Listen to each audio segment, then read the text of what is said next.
Mark Rogers TV and last word on sports on the Heisman Trophy to be awarded in New York City this Saturday night at the Downtown Athletic Club. I will distinguish now between the best player, that's the Heisman Trophy winner, the best player on the best team, and the MVP. So, Derrick Henry is going to win the Heisman Trophy. He just has too much momentum from outstanding performances against quality competition down the stretch. He has been nothing short of a workhorse, a beast, just a man in the clutch for Bama. He has carried the Crimson Tide offense to the college football playoff, and that should be noted. Let's start with who I think is the MVP in college football.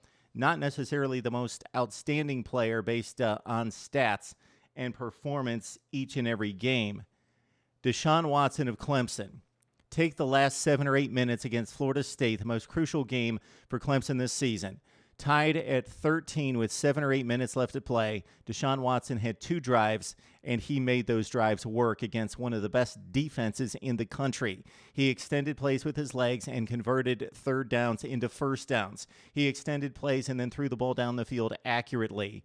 He is a poised, fine decision maker in the pocket who can also extend plays with his outstanding athleticism. So this is a freak athlete who also plays under control, makes the right decisions. I am concerned about a couple things concerning Deshaun Watson and his candidacy.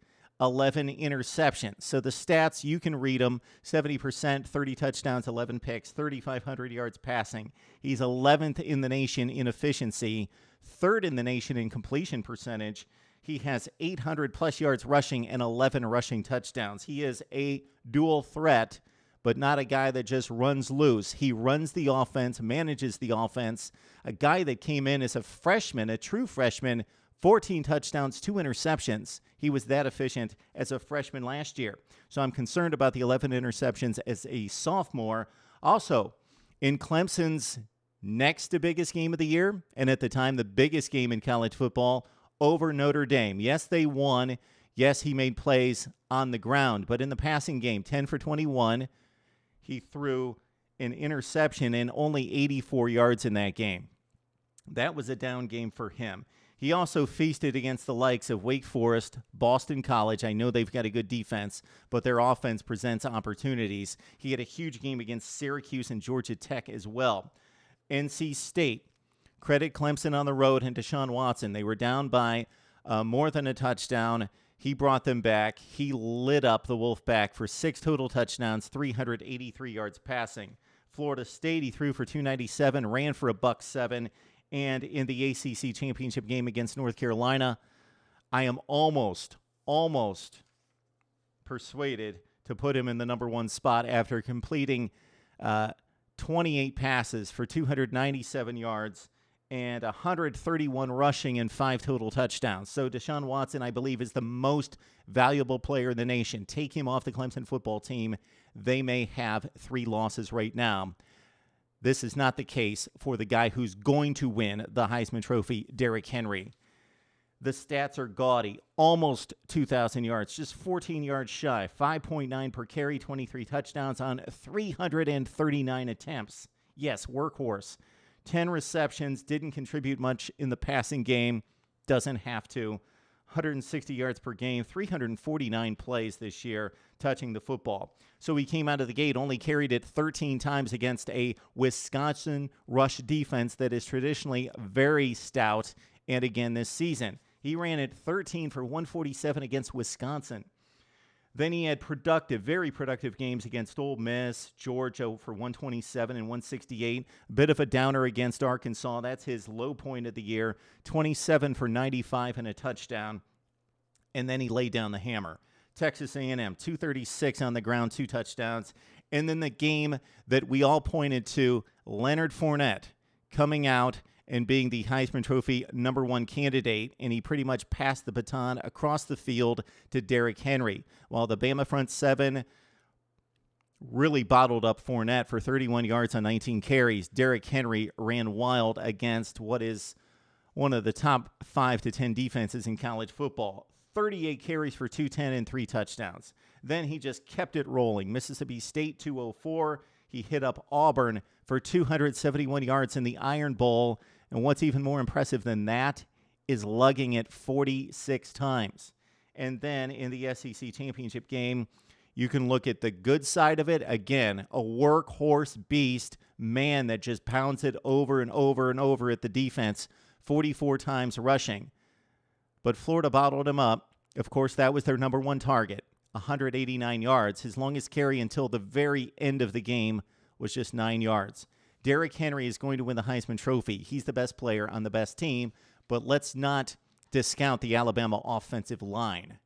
He has NFL players and first-round picks lined up in front of him.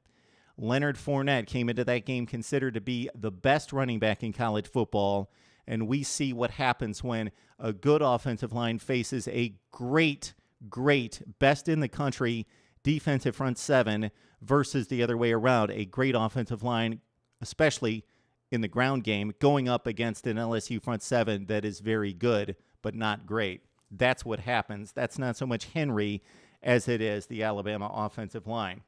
All right, now let's go to the best player in the country. His name's Christian McCaffrey. He plays at Stanford, and he does everything. So he's the most outstanding player in the country, not just running back, player. He ran it just 20 times less than Derrick Henry. So Henry's supposed to be a beast, workhorse, which he is.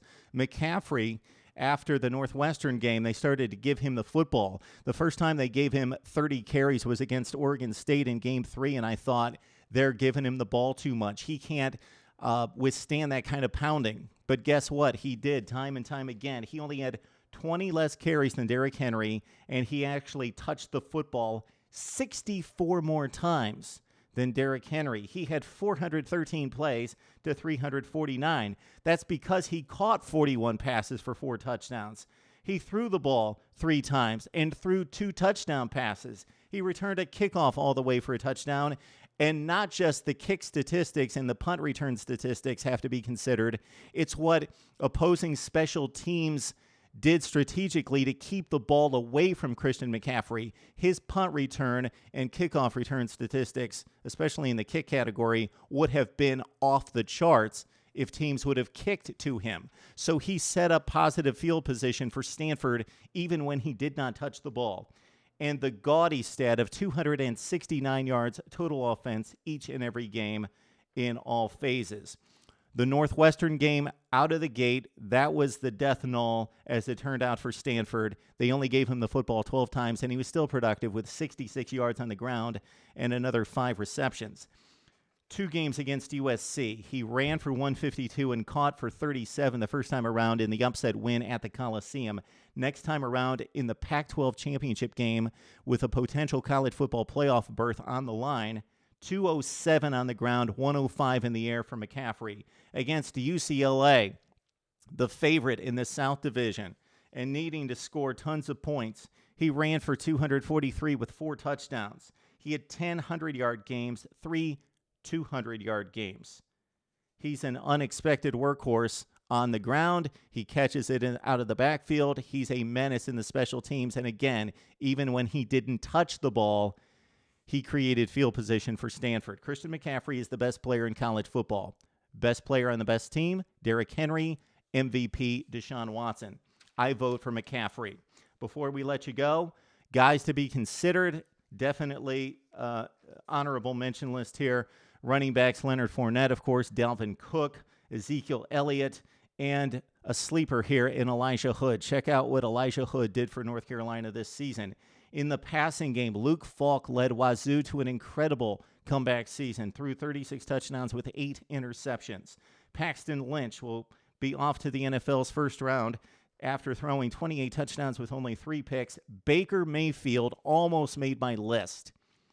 Didn't play very well against the better teams, had a rough game against Texas, but specifically against Tennessee, a game that Oklahoma should have lost. Yes, he played well in overtime in the last drive of the game, which that's money time for a quarterback, but had a down game overall.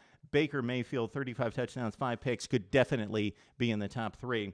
And Corey Coleman, you got Josh Doxson, and also Sterling Shepard, the 3 Big 12 wide receivers. On the defensive side, real quick, Shaq Lawson, Shalik Calhoun out of Michigan State. Also in the Big Ten, Desmond King of Iowa. I like Marquise Haynes coming off the edge for Ole Miss. And Tyler Medikevich for Temple, a tackling machine for the Owls. Need to hear from you. I'm sure this will cause much discussion and debate on the Heisman Trophy winner this Saturday, right here on Mark Rogers TV.